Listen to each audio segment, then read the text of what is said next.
Hello friends. तो आज आपसे एक वाक़या डिस्कस करता हूँ मेरे एक एक्स कोलीग का वाक़या। तो आप फिर वो सुन के आपको पता लगेगा कि पर्सनल फाइनेंस क्यों इतनी ज़रूरी है, और ख़ास तौर पे उन लोगों के लिए जो कि एक्सपैट्स हैं, जो कि यूएई गल्फ़ कंट्रीज़ के अंदर काम कर रहे हैं, अपनी कंट्रीज़ को छोड़ के आए हुए हैं यहाँ पे, तो उनके लिए ख़ास तौर पे मज़ीद ज़रूरी है। अच्छा, ये जिनकी मैं बात कर रहा हूँ ये इंडिया से बिलोंग करते हैं। 10 साल से यूएई के अंदर जॉब कर रहे थे। पहले ये जॉब कर रहे थे दुबई के अंदर किसी कंपनी के अंदर, फिर वहाँ से जितनी सैलरी ये ले रहे थे, इनकी सैलरी थी 7,000 दिरहम।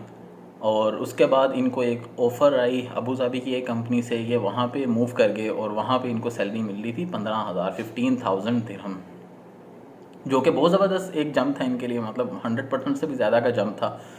तो अब सीन ये हुआ कि ये जब वहाँ पे जैसे ये मूव किए अबू धाबी के अंदर, इन्होंने साथ अपने मूव नहीं किया, मतलब जॉब इनकी वहाँ पे हुई, रह तो ये दुबई में ही रहे थे, इन्होंने साथ अपने एक्सपेंसेस भी बढ़ा लिए। ऑलरेडी भी इनके एक्सपेंसेस अपनी सैलरी के साथ हिसाब से तो ज़्यादा ही थे, बट इन्होंने डबल ट्रिपल कर लिए, मतलब एक्सपेंसेस। वो कैसे किए इन्होंने? इनका एक बच्चा भी था, और इन्होंने क्या किया, एक मेड को हायर कर लिया घर में, उसको 1200 दिरहम मंथली उसको दे रहे थे। फिर उसके बाद दुबई में रहते थे तो डेली की कम्यूटिंग दुबई और अबू धाबी के दरमियान ये 2500 दिरहम गाड़ी वाले को देते थे, कार पूलिंग थी और 2500 दिरहम उसको देते थे। प्लस इनका जो घर का एक्सपेंस था, वो रेंट था इनका 3500 दिरहम्स, और अबव उसके ऊपर जो आपका यूटिलिटीज़ वगैरह डाल के वो मुझे बता रहे थे कि तकरीबन 1200-1300 दिरहम की यूटिलिटीज़ का मुझे बिल पड़ जाता है। ऐसे ही ज़बरदस्त। तो 4800 दिरहम्स ये हो गया, ऑलमोस्ट 5000 बन गया ये। अच्छा, इसके बाद 5000 ये और 1200 दिरहम वो मेट का, 6000 6200 6200 हो गया, 2500 साथ ये इसका भी अगर आप ऐड कर लें तो 2500 जमा 6200 8700 हो गया। प्लस इन्होंने इंडिया में एक लोन लिया हुआ था 20 साल के लिए, वो लोन लिया था 3 मिलियन का, 30 लाख इंडियन रुपीज़ का, जो कि 9.7% के ऊपर वो इंटरेस्ट रेट है उसका। आपको मैं मोटा मोटा बताता हूँ, मंथली ये 28,000 इंडियन रुपीज़ पे कर रहे हैं उस लोन के, तकरीबन पाकिस्तानी लाख रुपया हो गया। 1 करोड़ रुपए का पाकिस्तानी तकरीबन लोन है, और 1 लाख रुपया वो पे कर रहे हैं। अच्छा, ये जो 30 लाख का इन्होंने लोन लिया है, इसके ऊपर इस लोन को जब उतारेंगे ना तो जो सिर्फ सूद देंगे वो 37 लाख रुपया, 3.7 मिलियन सिर्फ इंटरेस्ट की मद में पे किया जाएगा। अच्छा, 1200 दिरहम ये वो पे करते थे, तकरीबन 1200 दिरहम वो बन जाता है दिस, प्लस 1200 दिरहम ही तकरीबन ये बैक होम अपनी फैमिली को भी सपोर्ट करते थे। तो खैर ये 11,000 दिरहम तो यहाँ पे ही बन गया ये। इसके बाद इनसे मैंने बाकी एक्सपेंसेस इनके पूछे, खाने पीने का तकरीबन 2,000 दिरहम का इनका महीने का खाने पीने का लग जाता है, और ये बाकी एक्सपेंसेस इस तरह के। अच्छा, इसके बावजूद तकरीबन कोई 2-3 हज़ार दिरहम के करीब की अमाउंट ऐसी थी जो कि इनको खुद भी नहीं पता लग रहा था कि वो कहाँ पे जा रहे हैं, और वो एक्सपेंस में जा रहे थे। क्रेडिट कार्ड का बिल हर महीने 3-1 हज़ार दिरहम पे पहुंचा होता था। इनकी वाइफ भी जॉब करती थी, और वो 5,000 दिरहम वाइफ की सैलरी थी। 20,000 दिरहम घर में मंथली आ रहे थे, बट अल्टीमेटली महीना जब ख़त्म होता था तो बचता कुछ भी नहीं था। मैक्सिमम 500 दिरहम बच जाता था, इससे ऊपर कुछ भी नहीं बचता था, वो भी कभी कभार बचता था। अच्छा, फिर मसला एक और ये हुआ कि इनकी, क्योंकि वो जॉब ये दुबई से अबू धाबी की इनकी जॉब लगी, तो वो प्रोबेशन पीरियड इनका चल रहा था। शुरू के ही 3-4 महीनों के अंदर क्या हुआ, पहले बारिशें आ गई तो उसकी वजह से 4 दिन ये ऑफिस नहीं जा सके, जिसकी वजह से वो जाहिर है उन्होंने 4 दिन नहीं गए, तो अगलों ने तकरीबन 2,000 दिरहम काट लिया ऑफिस वालों ने। तो वो भी उनको डस पड़ी एक तरीके से, वो भी एक्सपेंस के अंदर अगर आप डाल लें। उससे नेक्स्ट मंथ इनका 2 दफ़ा ऐसा हुआ कि ड्राइवर नहीं आ सका था, तो इनको गाड़ी कोई अवेलेबल नहीं हो सकी थी, तो ये उसमें भी ऑफिस नहीं जा सके थे, तो वो भी 1,001 दिरहम का उस महीने में भी इनको पड़ गई है। फाइनली क्या हुआ, जो नई कंपनी में जो इन्होंने ज्वाइन की थी, वहाँ पे तकरीबन 3-3.5 महीने इन्होंने काम किया। उसके बाद कोई अभी नबी हुई कंपनी के अंदर, और इनको कंपनी ने फायर कर दिया। जिस टाइम कंपनी ने इनको फायर किया तो उस टाइम पे इनके पास कोई सेविंग नहीं थी, 1 रुपए की सेविंग नहीं थी, उल्टा लोन था।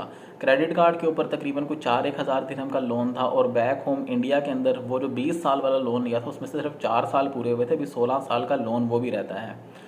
अब फिर उसमें उस स्टोरी के अंदर क्या होता है कि इनके पास सेविंग कुछ नहीं है, एक्सपेंसेस बहुत ज़्यादा हैं, अब आगे कैसे मैनेज करना है। अब इनके पास एक ही ऑप्शन है, या तो इनको कोई दूसरी जॉब मिल जाए यहाँ पे, तो फिर वो सेटल हो सकते थे, या दूसरी ऑप्शन उनके पास ये बचती थी कि वो वापस इंडिया चले जाएँ, बैक होम इंडिया चले जाएँ वापस।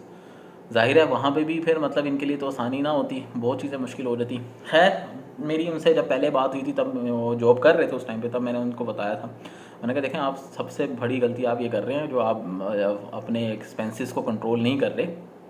आपको चाहिए ये है कि आप जो है ना, अच्छा ये टिप आपके लिए भी है कि आपको अगर एक्सपेंस अपने कंट्रोल करने हैं, देखें कंट्रोल तब हो सकते हैं जब आपको पता हो कि आपके एक्सपेंसेस क्या क्या हैं। उसके लिए गूगल के ऊपर गूगल शीट है एक, उसमें मंथली एक्सपेंसेस का आपको एक चार्ट मिल जाता है, वो शीट एक मिल जाएगी जिसके अंदर आपने हर एक कैटेगरी के अंदर अपने एक्सपेंस डाल देना है। मिसाल के तौर पे होम रेंट कितना है वो आपने डाल दिया, ग्रोसरी का कितना मंथली खर्चा है आपने वो लिख लिया, उसके बाद आपका फूड वगैरह या ट्रांसपोर्टेशन जो भी आपके खर्चे हैं आपने सारे उसमें मेंशन कर लेने हैं।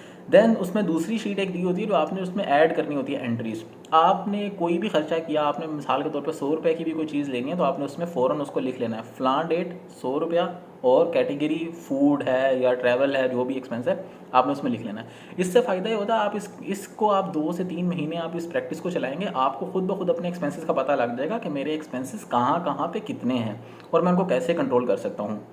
दूसरी चीज़ ये है कि आपकी जैसे ही चादर फैलती है आप पैर नहीं फैला लेते, आपको कंट्रोल करना होता है उसके ऊपर। तो आपको सबसे पहले सेविंग के ना दो तरीके होते हैं। एक तो सेविंग ये है कि आप अपने खर्चे निकालें, जो पैसे बच गए वो सेविंग। दूसरा तरीका ये है कि आप पहले सेविंग वाला पोर्शन निकाल लें, जो पैसे बच गए अब उसमें आप गुजारा करें। जो पहला वाला तरीका है ना उसके अंदर तो सेव नहीं हो सकते पैसे, जो दूसरा तरीका है उसी के अंदर पैसे सेव हो सकते हैं कि पहले सेविंग के पैसे निकाल लिए। दूसरी चीज़ ये है कि आपके जो एक्सपेंस है ना मंथली बेसिस के ऊपर, उनको आप ना अगेन डेली बेसिस के ऊपर उसको ब्रेक डाउन कर लें। उसका मिसाल के तौर पे आपका खाने पीने पे फूड पे 30,000 रुपये आपके महीने के लगते हैं, आप उसको डेली बेसिस पे 1,000 रुपये के हिसाब से आप डिवाइड कर लें। महीने के 7,000 रुपये हो गए। अब जिस महीने आपके 8,000 रुपये, महीने के नहीं सॉरी हफ्ते के 8,000, अगर कोई हफ्ता ऐसा गुजर रहा है जिसमें आप हफ्ते के 7,000, अगर कोई हफ्ता ऐसा गुजर रहा है जिसमें आपने एक हफ्ते के अंदर 8,000 का खर्चा किया, तो अगले हफ्ते के अंदर आपको 6,000 के अंदर अपना खर्चा पूरा करना है, अपना गुजारा करना है। ये मैं क्यों कह रहा हूँ, कैसे कह रहा हूँ, मिसाल के तौर पे आज आपने आटा खरीद लिया, सही आटा आपने 5-7 किलो 8 किलो आपने खरीद लिया और आपका लेट से 2-3 हज़ार रुपये आपके लग गए। अब आपके ये जो 2,000 रुपये लग गए ना एक दिन के अंदर ना, अब अगले दिन तो ज़ाहिर आप आटा नहीं खरीदेंगे, उससे अगले दिन दोबारा तो नहीं आटा खरीदेंगे, तो ये आपके आटे के अंदर से तो पैसे आपके बच गए। अब अगले 2 दिन जो आप पका रहे हैं दाल सब्ज़ी या गोश्त कोई भी चीज़ आप पका रहे हैं, वो आपने कोशिश करनी है 1,000 के अंदर अंदर आपने उसको कवर करना है, और जो पैसे एक्स्ट्रा आपके लग गए थे एक दिन, अगले 2 दिन के अंदर 3 दिन के अंदर अंदर उसको आप कवर कर लें। तो ये तरीका है, आप अपना हर एक एक्सपेंस को आप नोट डाउन करें, फिर सैलरी आते साथ ही जैसे ही आपके पैसे आ रहे हैं सबसे पहले आप उसमें से सेविंग का पोर्शन निकालें, उसको सेव करें, इन्वेस्ट करें। मल्टीपल चीज़ें आपके पास ऑप्शन अवेलेबल हैं, स्टॉक मार्केट अवेलेबल है, आपके पास बॉन्ड्स अवेलेबल हैं, सेविंग के आपके पास इंस्ट्रूमेंट्स दूसरे मल्टीपल हैं। मिसाल के तौर पे यहाँ पे यूएई के अंदर आपको जो है ना वकाला अकाउंट मिल जाते हैं आपको, फिर इस्लामिक मनी फ़ंड के आपके अकाउंट्स मिल जाते हैं, इस्लामिक सेविंग अकाउंट्स के मिल जाते हैं आपको, नेशनल बॉन्ड वहाँ पे टर्म सुकूक है। तो ये इस तरह की कुछ चीज़ें हैं, गोल्ड हो गया, ये चीज़ें हैं जहाँ के अंदर आप जहाँ पे आप पैसे सेव कर सकते हैं और अल्टीमेटली फिर आपकी कुछ ना कुछ पैसिव इनकम आपकी जनरेट हो सकती है। फॉर एग्जांपल स्टॉक मार्केट में डिविडेंड पेइंग स्टॉक्स अगर आप बाय करते रहते हैं साथ साथ, तो आपके ऊपर बर्डन जो आपकी सैलरी के ऊपर है वो कम से कम होता रहेगा। पहला साल क्या होगा, आपने कुछ सेव किया था स्टॉक मार्केट के अंदर, तो अब आप मंथली बेसिस पे स्टॉक मार्केट आपको आपकी सैलरी का 3% 4% मंथली बेसिस पे आपको दे रही होगी।